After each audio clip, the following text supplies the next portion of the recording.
My ex was 10 times more of a man than you, and you'll never leave me. I don't even have to try. My wife laughed at dinner. So I quietly disappeared, hired the most ruthless divorce lawyer, and let her watch her life fall apart. My ex was 10 times the man you'll ever be. That sentence, half laughed, half slurred with alcohol, floated over the dining room table like a carelessly tossed hand grenade. Her wine glass clinked softly against the plate, a smug smile on her face, as if she had just dropped an irrefutable truth and was expecting a round of applause. I didn't respond, not even a twitch. I just put my fork down slowly, deliberately. Then I stood up, walked to the hallway, put on my coat, and grabbed my keys.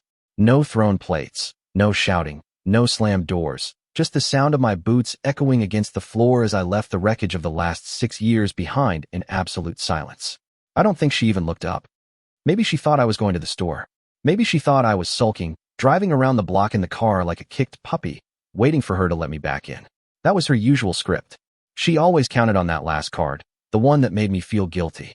The silence she wielded like a hammer after her verbal storms, the long sigh, the insults muttered under her breath as she walked away.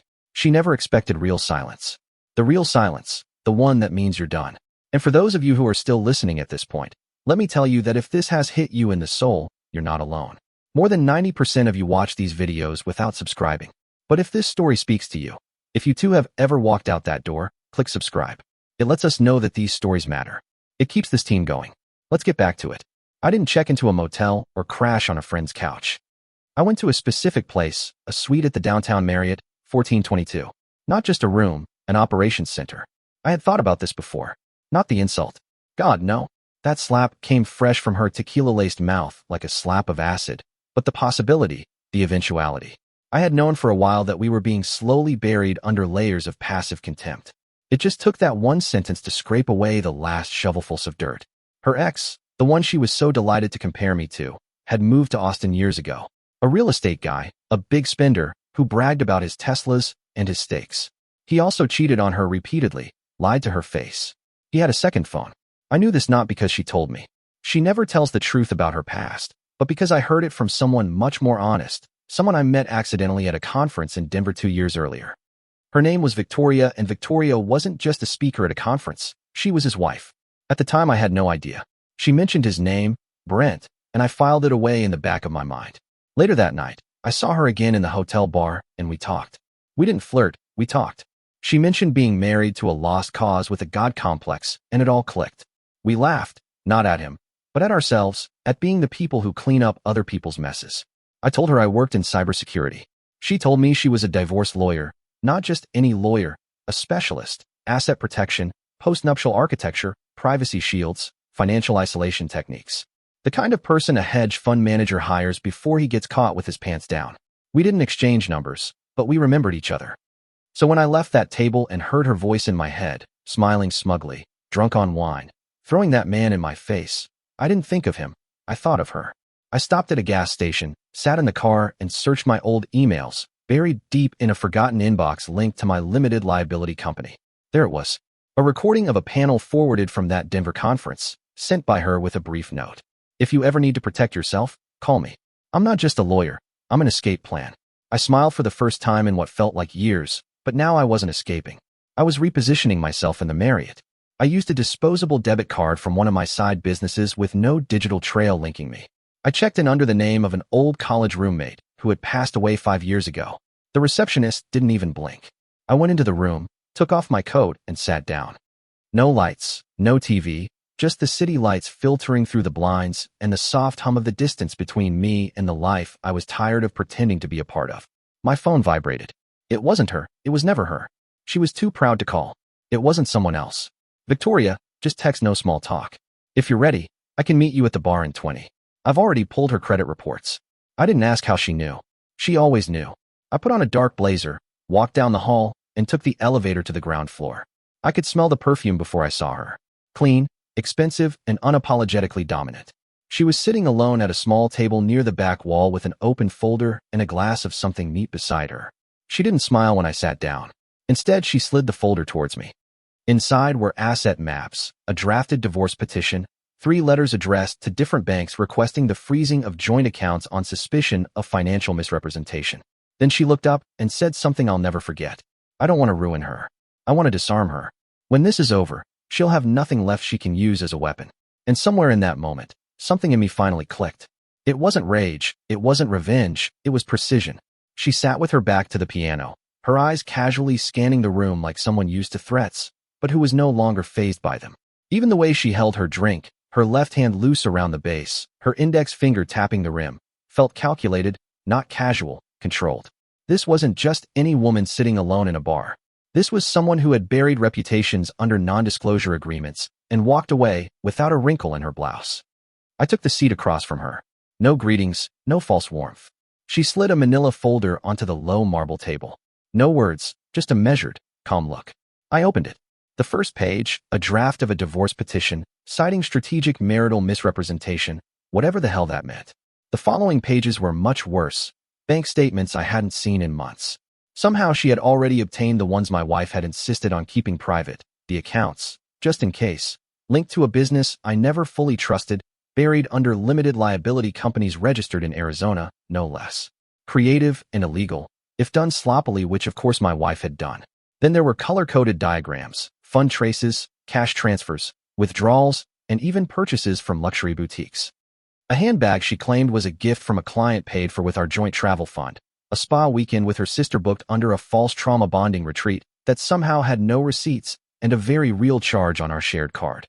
"This is your foundation," Victoria said, her voice like velvet over a scalpel. "We won't move yet. We'll wait. Then we'll push the first domino." I looked up at her. "Why help me?" She didn't blink because she used to laugh when she cheated. I recognized the pattern. I used to sleep next to it. There it was. I didn't need to say his name. Brent, her husband, my wife's so manly ex, the one she had the audacity to mention over pork tenderloin, as if it were normal dinner conversation. The one who used to parade women through their apartment when she was out of town. The one who once locked her out of their joint account the night before her rent was due and then texted her, "Bet your new boyfriend can't fix that." I closed the folder and leaned back. "What do you want in return?" She tilted her head. "Nothing from you. But I do want her to feel the weight of real consequences. Not screaming, not crying. Silence, isolation, financial suspension, strategic suffocation. We don't take her down in court. We dismantle her before she even sets foot in one." A waiter came over. I didn't order anything. She ordered water, but didn't touch it. The waiter left, and she pulled another document out of her leather bag. It was a list of names. My eyes scanned it quickly, recognizing two mutual friends, her old Pilates instructor and a real estate agent she swore she hadn't spoken to in years. "What is this?" "Witnesses," she said. "People who owe me favors, or people she owes apologies to. Either way, they'll cooperate." "I don't want to humiliate her," I said, not quite believing it. Victoria gave the faintest of smiles. "You don't have to. Just step aside and let her own decisions do it for you." The folder also contained a detailed timeline down to the day of how the next 8 weeks would unfold. From the moment I disappeared to the freezing of accounts and the subpoena for her private therapist's notes, if she tried to use mental health as a weapon in the divorce, which according to the patterns Victoria was almost certain she would. Even the email, safe for public relations, pre-written to send to mutual friends. Calm, clinical, professional. I closed the folder again. "How much of this did you already have before I even texted you?" She laughed once. "Cord, I've been watching her for 2 years. Ever since she tried to contact Brent again on our anniversary, my stomach tightened." "Do you think she didn't know we were married?" she asked, sipping her water. Now she knew. She just didn't care. She's reckless, lazy, and assumed I wouldn't notice such an ordinary woman. That's her fatal flaw. She thinks she's special because she's always been given the benefit of the doubt. I rubbed the bridge of my nose, processing it all. "You're scary. You know that." She shrugged. "That's what my ex said right before I took the Mercedes, the apartment, and his weekend cabin in Tahoe, without saying a word in court." She stood up, picking up the folder and sliding it back into her bag. "Let me know when you want to start phase 2. Until then, enjoy the silence." Then she turned and left, leaving behind only her glass of water and the faint smell of power disguised as perfume. I sat there for a while, surrounded by music, laughter, the clinking of glasses. It all felt a world away. Outside the window, I could see people stumbling out of a company party, drunk, alive, oblivious to everything. And for the first time in years, I wasn't sad, or angry, or confused. I was ready. The hotel's sliding glass doors made a soft hiss as I stepped out into the humid night, the kind that sticks to your skin like regret. I was halfway down the wide marble steps, still hearing Victoria's voice in my head. Calm, surgical, chilling, when I heard the click of heels behind me, fast, uneven. Wait, hey wait. I turned slightly, just enough to confirm what my gut already knew. There she was, her younger sister, Tisa. Tisa, the one who used to joke about how funny we were as a couple, how we balanced each other out. Tisa, who always stood a few feet away when the insults started to fly at family dinners. Tisa, who once pulled me aside in the hallway after a Christmas party and said quietly, "You deserve better, but I know you won't leave, so stay sane." She had changed since then. The bubbly laugh wasn't there that night. No act, no phone in her hand, as if she needed it to shield herself from real emotion. Just wide eyes, bare shoulders, and an expression on her face like she had just seen a ghost emerge from her worst-case scenario. She didn't say my name, just looked over my shoulder at the doors I had just come out of. That was she swallowed. That was Victoria, right? I didn't answer. She took a step closer. Her heels echoed against the marble with a rhythm that sounded too fast for someone trying to seem casual. "I know who she is," Tisa whispered, looking around as if someone might be recording us. "Why would she be here with you?" Still, I said nothing. Her eyes drifted to my coat pocket, where the edge of the folder was barely visible. I had meant to tuck it in further. It didn't matter anymore. She moved closer still. "Please, don't do this. You know my sister, she says things when she drinks. She doesn't mean it. Half the time, she doesn't even remember what she says." I finally looked at her then. Not cruelly, just like a stranger trying to place a familiar face in a dream he's already moved on from. Tisa's voice dropped to a tight whisper. "She's not ready for someone like Victoria. Nobody is." That woman dismantled a judge.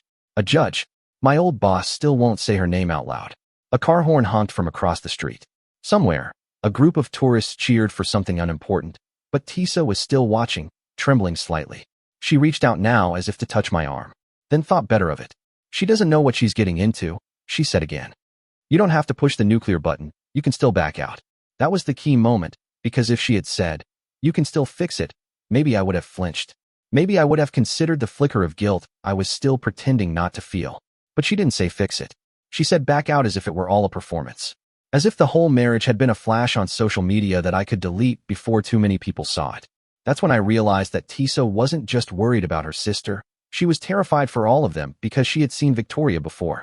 She knew what it meant when Victoria showed up. Folder in hand, eyes dry, strategy, and 3 moves ahead. This wasn't a lawyer you hired. It was a controlled detonation you unleashed. I walked past her without a word. She followed for a few feet, her heels clattering frantically, her breath catching as if she was debating whether to scream at me in the middle of a luxury hotel entrance. She didn't. I reached the sidewalk. Behind me, I could still hear her ragged breathing, desperate, but I didn't look back. I kept walking towards the parking garage, the folder under my arm like a loaded gun no one could see, but everyone would soon feel. "Tell me you're not serious," she finally shouted after me, but her voice broke at the end, as if she already knew the answer. I kept walking. Let her tell my wife. Let the panic start early, let it spread. She called on Monday twice, the first time mid-morning, probably expecting me to be at work, still sulking, licking my wounds like a good, obedient, disappointing husband. The second time was closer to lunch. I ignored both, letting her voice slide into voicemail purgatory. I pictured her pacing the kitchen, watching the clock, wondering if I was drawing this out for effect, probably assuming I would come crawling back with flowers and apologies, maybe a rehearsed line about needing space. She always thought she controlled the rhythm. On Tuesday she texted, "Can we talk like adults?" I didn't reply. I was too busy watching the courier check his clipboard and get on the elevator in the building where she worked. A 27-story glass box downtown, filled with designers, brand reps, and inflated egos pretending to be humble creatives. I was in the middle of a presentation when the receptionist called her floor. The courier didn't flinch when she sighed dramatically and signed for the envelope as if she were being served parking tickets. Then she opened it. The initial divorce papers, formal, cold, devoid of drama, not handwritten, not emotional, not even angry, just organized. She didn't even bother to hide her reaction. One of her coworkers later described it as a snort laugh. "This is what he's doing now," she had said loudly, waving the pages, filing papers because he couldn't take a joke. The room laughed with her until she saw the name of the representing attorney. At the bottom of page 2, section 5, Victoria S. Calderon blinked once, then twice. Her smile faltered. A few people noticed. A coworker leaned in and said, "Wait, that name sounds familiar." She dismissed it. "It's common," she lied, but her eyes were already scanning the print. Again, she reread the name. She said it out loud this time, Calderon. Then something shifted. A flash of memory. A story she had heard. Something about a law firm in Austin. A case from years ago, headlines, or whispers. She wasn't sure. Her fingers went to her phone. She Googled the name. First result, Victoria Calderon, the divorce architect of the ultra-rich. Second, the woman who financially disappeared a senator and his wife thanked her for it. Third, why CEOs fear Victoria Calderon more than their mistresses. Her screen froze for a second from all the fingerprint smudges. Or maybe from panic, she wiped it on her blouse. She scrolled again. Fourth result, a podcast. Surgical separations. The Victoria Calderon method. She clicked. She listened for only 30 seconds. You don't win by shouting, you win with silence. You let them underestimate you, and then you take away everything they value legally, permanently, and without raising your voice, she stopped the playback. Her hand was shaking slightly. This wasn't a local lawyer. It wasn't even a regional firm. This was the same Victoria who once cornered a celebrity chef in court so thoroughly that he gave up custody of 3 restaurants just to avoid cross-examination. The same one who filed 16 court orders in one day in 5 states to block assets in less time than it takes to fly between them. And now she was representing me. She reread the papers again, no longer laughing. Every paragraph suddenly felt loaded, weaponized. Her own words about me, safe, boring, he'll never leave, echoed like alarms in her head. The filing date was backdated again. I need to call my idiot husband. Her co-workers laughed, but one of them, Dina, saw her leave quietly. Thoughtful. Dina used to be a paralegal at a firm in D.C. She knew that name, and she wasn't laughing. On Thursday morning, she tried to buy a coffee at her usual spot, a pretentious little place that serves espresso in glass jars and makes you feel guilty for using anything. The barista swiped her card twice, then held it up like it was a rotten receipt. Sorry, it's not going through. She blinked. That's impossible. Try it again. Another beep, another error. She pulled out her phone and checked her banking app, still forcing a smile as if it were just a technical glitch. The login worked, but the numbers didn't. Her checking account, which once hovered in the 5 figures, now showed $12.14. Her savings showed pending hold. She refreshed the screen, still there, still empty. She left the untouched glass jar and walked quickly to her car, her heels clattering like war drums. 2 minutes later, she was on the phone with her lawyer, a guy named Jeff, 40-something, golf tan, firm handshake, but no real killer instinct. She hired him for his accessibility, which meant he always told her what she wanted to hear. Not today, I don't understand what the hell is going on, she barked the moment he answered. My accounts are frozen. My card was just declined in public. In public, she expected sympathy. What she got was hesitation, and then something worse. A stutter. Well, I was just about to call you. We received something unusual this morning from the opposing counsel. It's a motion for a full forensic review of all marital and premarital assets. It was filed with what I can only describe as speed. She frowned. Speed. As in she's already secured third-party audits. She's flagged 6 accounts I didn't even know existed. She's also submitted transaction histories from 2 credit cards that were not disclosed on your original intake form. Her mouth opened and then closed. Those were mine, she said slowly. Personal from before. That's off limits, right? Jeff didn't answer right away. Then came the sigh. Not if they've been used during the marriage, especially not if marital funds touch them. What? No, that's ridiculous. That card was for shoes. My own stuff. Jeff cleared his throat. There was a Louis Vuitton charge 5 months ago. It matches a debit withdrawal from the joint account 2 days earlier. That's a problem. Shoes, she snapped, her voice rising.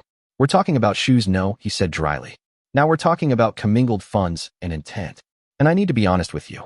The woman representing your husband is as good, very good. The kind of good that makes judges raise their eyebrows and other lawyers retire early. Something in her chest dropped. You know her? Oh, everyone knows her, Jeff said, suddenly sounding much more like a paralegal than a litigator. She represented a crypto billionaire who got married in Bali and divorced in 6 countries. She liquidated 14 shell companies in 2 weeks without anyone being able to track the files. Her nickname is the Black Widow of Westlake. She gripped the steering wheel tighter. Are you exaggerating? I am, he said, now lower, because she's also Brent Maddox's wife. That stopped everything. Her heart literally skipped a beat. Brent, she hadn't heard that name in almost 3 years. Not since she tried to reconnect with him after a fight. The night I slept on the couch and she claimed I wasn't a man anymore. Her voice became dry. That Victoria. Yes, that Victoria. And suddenly it all connected. The strange look on her sister's face, the tone in her friend Dina's voice, the cold, bloodless way the documents were written, not spiteful, not reactive, just thorough, strategic.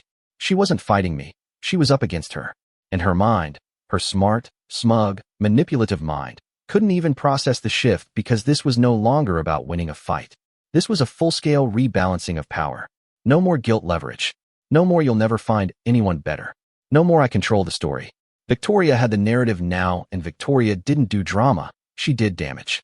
She heard the doorbell from the kitchen and didn't bother to wipe her hands. She let the olive oil drip. She let the stove burn. It was probably the delivery guy again, dropping off more certified letters she wouldn't open. But when she yanked the door open, it wasn't a stranger with a clipboard. It was Tisa. And Tisa looked like she had driven there in fifth gear the whole way, hair pulled back in a way that looked more like stress than style, purse clutched under one arm, eyes full of something halfway between accusation and a plea. "Oh, for God's sake, you too," she grumbled, turning back to the kitchen without even inviting her in. "Can I just have one day without everyone acting like I've killed someone?" Tisa came in anyway. "I don't care what you did," she said, closing the door behind her. "I care what's about to happen to you." The wife scoffed. "What's going to happen? He's going to cry himself to sleep on some rented mattress. He'll call his mother." "What?" She grabbed a towel, started drying her hands, and then froze as Tisa dropped a thick envelope on the kitchen island. "Open it." She didn't, just stared at it. Tisa didn't flinch. "Open it." With a dramatic sigh, she ripped the top, expecting more legal junk mail. Instead, a list of accounts spilled out: joint, individual, even one she had opened under her maiden name last year, all flagged with dates, red highlights, and attached motions. "What the hell is this?" "Asset tracing," Tisa said. "It's what real lawyers do when they're not wasting time posturing in court." Victoria has already filed preemptive liens on marital property and requested a forensic review of everything you've touched in the last 3 years. Her laugh was hollow. "That's not even legal. This is overkill." Tisa's face hardened. "No, this is Victoria being nice." For now, there was a long silence broken only by the soft hiss of something starting to burn on the stove. The wife ignored it. Instead, she pointed at the file. "He's not going to go through with this. He's never gone through with anything in his life. He gets mad, he sulks, and he gives in." Tisa took a slow step forward. "And maybe that's what he always did until you pushed him too far, until you made the one mistake even your manipulations couldn't clean up." The wife crossed her arms. "What? Saying Brent was better? Are you serious? Everyone says things when they're angry. He knew I didn't mean it." Tisa didn't blink. "He knew." Another silence. Then, softer, Tisa added, "Why do you think I chased him out of the hotel? Why do you think I begged him not to do this?" That got her attention. "What?" Tisa nodded. "I saw them together in the hotel bar. He wasn't crying. He wasn't drinking. He wasn't falling apart. He was planning." She was handing him a folder, and he felt like a man who has already made peace with what he's about to do. "He's bluffing," she said almost to herself. "It's a scare tactic. I know him." "You didn't know him," Tisa countered. "You knew the version of him that wanted to be loved. The version you ridiculed until he forgot what trust felt like. You don't know this version." The wife shook her head. "He's not going to ruin me. That lawyer is just resentful because I used to date her husband." "You didn't date him," Tisa said. "You slept with him behind his then-girlfriend's back. Behind Victoria's back, and now she's not resentful, she's motivated." She sat down slowly, as if the gravity of that sentence finally found her spine. Tisa let it sit for a moment before continuing. "You don't get it. That woman doesn't lose, she doesn't stop. The last guy who tried to outmaneuver her ended up bankrupt and kicked off his own foundation. She doesn't want revenge, she wants control, and once she gets it, she doesn't give it back." The wife looked away, said nothing. "Do you think this can be fixed?" Tisa added. "You're wrong. You made this irreversible, and you did it out loud." Still no response, just the sound of the stove alarm beeping. Tisa sighed and reached over to turn it off. "I hope you saved something," she said quietly. "Because by the time this is over, you won't even own the kitchen you're standing in." Then she left the envelope, turned, and walked out the door. The wife didn't stop her, didn't call after her, didn't move at all. She first noticed it in the group chat, the so-called weekend crew. The same friends who used to flood her phone with brunch plans, Pilates memes, and an endless stream of gossip about everyone else's marriages. Now, radio silence. Not a single new message in 4 days. She sent a picture of herself in a summer dress, a glass of white wine in hand, with the caption "Sun and Peace, Kiss Lemon" print. No one replied, not even a like. She stared at the screen confused, then clicked on their names one by one. No one had left the chat, they just weren't responding. She scrolled up through old conversations, past the drunken nights and the girls' only flirty selfies, the passive-aggressive digs at their husbands, some of which she had led. Then, she noticed it. Someone had deleted a comment from 3 nights ago, a gif she had sent joking about men being disposable, gone as if it had never existed. She opened Instagram and posted a throwback story. She tagged 3 of them, still no reaction. Then came the moment that transformed her anxiety from a mild irritation to something colder, more instinctual. Lunch with April, or at least that's what she thought it was going to be. They met at a place they used to frequent after bar class. Big windows, overpriced salads, waiters trained to pretend every customer was a celebrity. April arrived 10 minutes late wearing sunglasses. She barely said, "Hi." Something was wrong. Very wrong. April sat across from her, but never took off her glasses. She didn't order food, just water. She started with something trivial. "So, how's everything going?" The wife forced a smile. "Apparently, I married the most dramatic man on the planet." I make one comment, and now he goes into full-on Lifetime movie mode. April didn't laugh. She nodded politely, sipped her water, and then said dryly, "You know he hired Victoria Calderon, right?" The smile froze. "Who?" April finally took off her sunglasses. "Come on. You know perfectly well who." "The Black Widow, the one who turned a Senate re-election campaign into a divorce scandal, the one who wiped out a tech CEO's entire board seat with a single leaked deposition." She blinked. "Those are just tabloid things." "No," April said. "Those are results. She doesn't just do divorces, she destroys credibility legally." Another silence. April stood up to leave. "I just wanted to see how you were.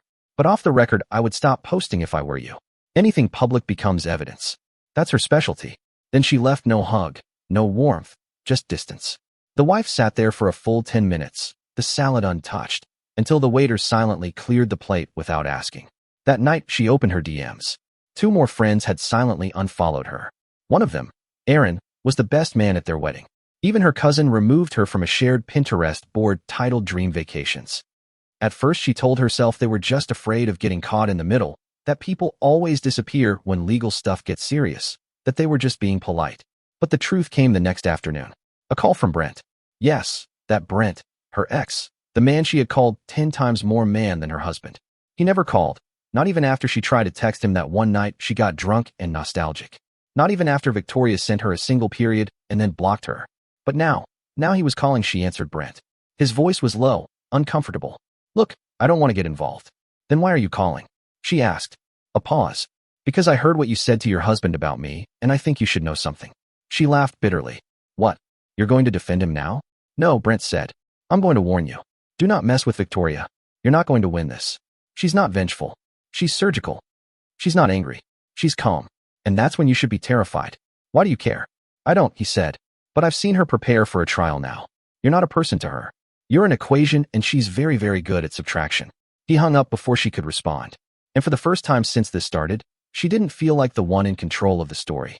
She felt like the loose thread, and someone had already started to pull. The letter came in a plain manila envelope. No branding, no return address, just a neatly printed label and the weight of the inevitable. She opened it at the kitchen counter, expecting more legal jargon she could forward to Jeff and forget. But this one didn't look like the others. This one had a final, clinical tone. 2 pages with no filler. She read the first paragraph 3 times before it sank in. This letter serves as formal notification of a lien on the property located at address. Under the terms of the Calderon Trust, filed and executed prior to the marriage, full authority of asset control has been granted to the primary trustee. His name, effective immediately. She stopped breathing. Trust. What trust? She ran to her laptop, typing into the county records portal, fingers trembling, the property search box laughing in her face with its outdated interface. 5 minutes. 10. Then she saw it Calderon Family Trust, established in 2017, 4 years before they were married, and her name nowhere on it. Not even as a contingency. She stumbled back from the counter as if the screen had slapped her. That night her credit score dropped 97 points. The next morning, her gym membership flagged an expired billing method. At noon she received a notification from the car dealership. Her leasing paperwork was under review. She called the number. The man on the phone was polite, efficient. "We were notified that your income status has changed. Your secondary authorization has been revoked. You were listed as a dependent party, not a primary." "I live here," she screamed into the receiver. "Yes, ma'am," the man replied. "That's why we're calling you first." Click. She didn't realize she was still holding the phone until it slipped from her hand and hit the floor. The next day, Jeff, her cowardly, sweaty lawyer, showed up in person. He sat at the kitchen island with a look she hadn't seen before. Not arrogance, not indifference, something closer to resignation. "We're 10 moves behind," he muttered, rubbing his temples. "You said she couldn't touch me. I said you'd be protected. I didn't say she wouldn't get creative. This isn't normal. Okay, this isn't law school textbook material. She's using tax code loopholes, prenup trigger clauses, and a combination of irrevocable clauses I haven't seen used together in private practice. She built this like a trapdoor, and you just fell through it. She stared at him. That house is mine, she said quietly. He told me it was ours. We painted the guest room together. Jeff opened another folder. You signed a quitclaim deed 2 years ago to simplify refinancing. Remember? She blinked. He held it up. He never reversed it. That's how he moved the asset into the trust. You're not just out. You signed the lock. Her knees gave out. She dropped into the nearest chair, one hand over her mouth, the other gripping the edge of the table as if it might float away. Jeff cleared his throat again. Softer. This time there's more. She didn't respond. The pension plan you shared has been moved to a private retirement structure under a clause buried in your 2021 tax agreement. The travel points account closed. The shared credit rewards wiped. She looked up, her eyes hollow. How is that even legal? Jeff leaned in. Because he didn't wait for the storm. He built the ark. She didn't speak for a long time. Finally, in a quiet voice, almost to herself, she said, "You don't understand." He was boring. I thought he'd never fight back. And that's what broke her. Not the house, not the accounts, not the lawyer folding like a beach chair in a hurricane. It was the realization that she never really saw him. She mocked him. She underestimated him. She wrote the whole script and forgot that he had the power to rewrite the ending. Now she was watching the final credits, and her name wasn't on them. Just a long, silent fade to black. The package was smaller than she expected. No logo, no courier label, just a flat padded envelope slid between the junk mail and a coupon flyer for car detailing. No return address, no sender name, just her name, typewritten, not handwritten, on a clean white label, as if it had been prepared weeks ago, maybe longer. She opened it at the kitchen counter with the same fingers that used to scroll through shopping apps and delete warning emails from her bank. Now those same fingers trembled slightly, hesitating before opening a flap she already knew would not contain good news. Inside was a single object, a USB stick, nothing else, no note, no instructions, just the unmistakable weight of a pending account made portable. She stood there for almost 20 minutes, staring at it as if it might explode. Then she walked slowly, carefully to her laptop, plugged it in, waited for the familiar sound of recognition, an untitled file. She clicked. The screen went black for a second, then opened on a frame so familiar it turned her stomach. Her dining room, their dining room, dimly lit as it had been that night, the candles still flickering in the background. Her half-drunk wine glass, her body reclined in the chair, legs crossed, the smug smile on her face already visible before she even said the words. You know, my ex was 10 times the man you'll ever be. The exact same recorded moment. She blinked quickly. Her hand moved to close the screen, but froze as the video continued beyond what her memory recalled. At least he made me feel something. Her voice drunk with poison and performance. You're just safe, predictable. You'll never leave. I don't have to try with you. She stared at the screen, her breath caught somewhere between her lungs and her throat. Then came the silence on the recording. A pause. She remembered that pause. It felt awkward at the time, as if she had gone too far. And now it played back with a horror she hadn't expected, because after a few seconds his voice came through the speakers. Noted. That was all. Just that one word and the way he said it. Not hurt, not surprised, not confused. Calculated. She leaned back slowly, a cold pressure building at the base of her spine. The way her name was labeled on the envelope, the timestamp on the video, the angle, not from her phone. It wasn't handheld. It was a fixed, static camera. He had recorded it on purpose. Not as a desperate man hoping to gain sympathy later. As evidence, she stayed frozen for a long time after the video ended. Her reflection in the laptop screen stared back. No makeup, no audience, just her face, hollowed out by the echo of her own arrogance. She closed the lid slowly. She tried to breathe, but something wouldn't let her. Not the betrayal, not the exposure, the certainty, the chilling realization that he didn't just leave her, he dismantled her. Not with rage, not with shouting, with one word. Noted, because he already knew. Then, it had already begun. That moment, that night wasn't the beginning of his dominance. It was the day he started writing his ending, and now it was already published. The last time she saw him was not at their home, not in the kitchen where she used to rehearse her little monologues about how real men act. Not in the bedroom where she once rolled over in the middle of an argument, muttering something about him being too sensitive for a grown man. No, the last time she saw him was outside a courthouse. Mid-morning, crisp air and no wind. He was sitting on a concrete bench under an old oak tree. His tie loosened, his elbows resting on his knees. Calm, not triumphant, not smug, just finished. She almost didn't recognize him.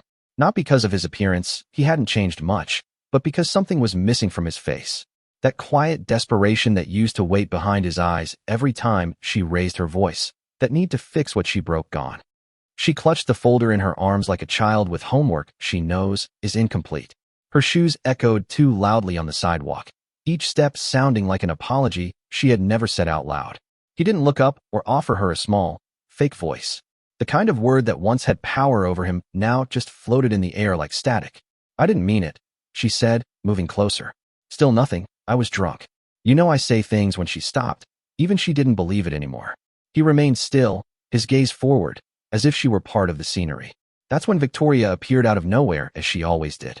Perfect posture, no papers in hand, just a thin white envelope sealed with a wax seal of the kind reserved for inherited estates and private wealth management firms. Victoria didn't speak to her. She just held out the envelope like a verdict. The wife hesitated before taking it, as if her fingers might burn just from touching it. She broke the seal slowly, her eyes going back and forth between Victoria's unreadable expression and her husband's indifference. Inside the final divorce decree. Signed, executed, filed. All major assets awarded to him. The house, the stocks, the remaining retirement funds, the separation of property executed retroactively through trust mechanisms that went back 6 years. Non-disparagement clause required on all platforms and in-person statements. Penalty for breach, 6 figures per incident. The final line hit harder than anything else. Executed with full consent. She blinked at the phrase. It didn't just mean he agreed to the terms, it meant she did. Somewhere, buried under the pile of documents she barely glanced at while smiling at her lawyer, she had signed. She had consented to this. Every part of it. He hadn't trapped her. She had walked in, sneering with her arms crossed, and had felt for her own destruction. She looked up, her voice smaller now broken. Is this really final? Victoria tilted her head. It's been final for a while. You just hadn't caught up. Then she turned to him. I'll see you inside. The judge signs the closing order in 15. She walked away, her heels silent, surgical, as always. The wife stood there staring at him, trying to find the version of him she could still manipulate with guilt or provoke. That version was gone. You don't even hate me, she said quietly. No response. And somehow that was worse than hate. Hate still acknowledges you. This was erasure. She turned to leave slowly, shakily, the envelope still in her hand like a death certificate. The wind picked up behind her, scattering some leaves across the courthouse steps. She didn't look back. She knew what she would see. A man she never respected, now sitting on everything she lost, and the quiet grace of a woman who elegantly ruined her life.